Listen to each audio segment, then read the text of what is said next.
Good day and thanks for joining us. I'm Anthee Carassava, and with us today is Constantine Michalos, the president of the Athens Chamber of Commerce.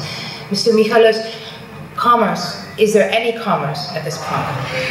You're absolutely right. There are structural problems as far as the real economy is concerned, because on the one hand we've seen the fiscal sector remaining within the targets that have been set, and we've seen this through the interest of foreign investors in the recapitalization of the banking sector. However, the persistence of Germany in terms of extinguishing deficits and reducing inflationary pressures within the European Union are both disruptive as far as growth is concerned, and also it continues to reinforce the pressures for further unemployment.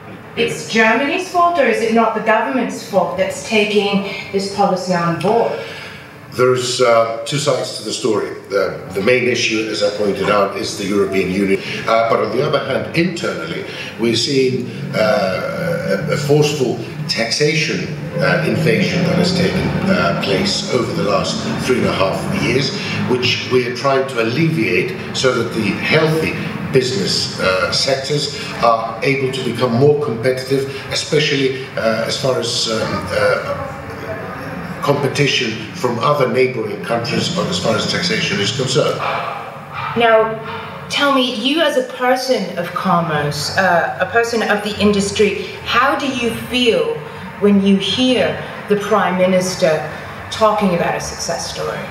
Well, I'm not convinced. And I'm not convinced because, first of all, the liquidity crisis is still continuing. There is also the barrier as far as taxation is concerned, because at the moment we have the highest levels of business taxation in the northeastern European sector. And in addition, we have other taxation, indirect taxation pressures. So if the Prime Minister came to you and said, Mr. Michalos, I can take one measure back, and tell me what measure it is that you want me to repeal that could help your industry, what would that be? What would be the imperative measure right now? Liquidity.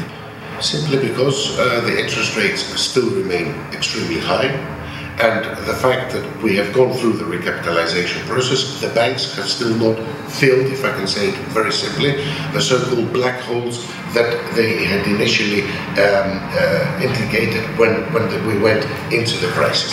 So this is an important week also. The government is holding its last talks and its last review with the Troika.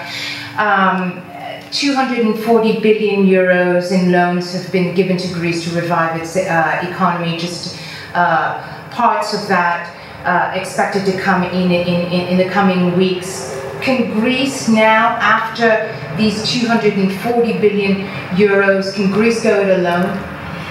Unfortunately not, because when the crisis started back in late 2009, the total debt was 320 billion. Today, the debt has increased to 375 billion, and the ratio between GDP and debt has further increased at 175%, which is inconceivable that it is viable in order to proceed further. So we need to have a loosening as far as the debt is concerned, so that we can make it a viable debt.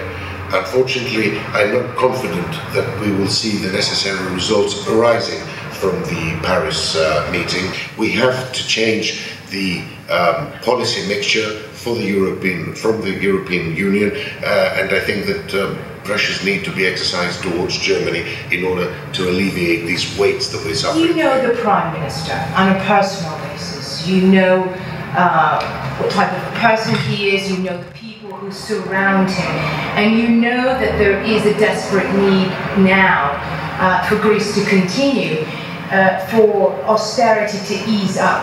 What do you think is personally stopping him from letting up and going back to the Anthony Samaras that he was before becoming Prime Minister?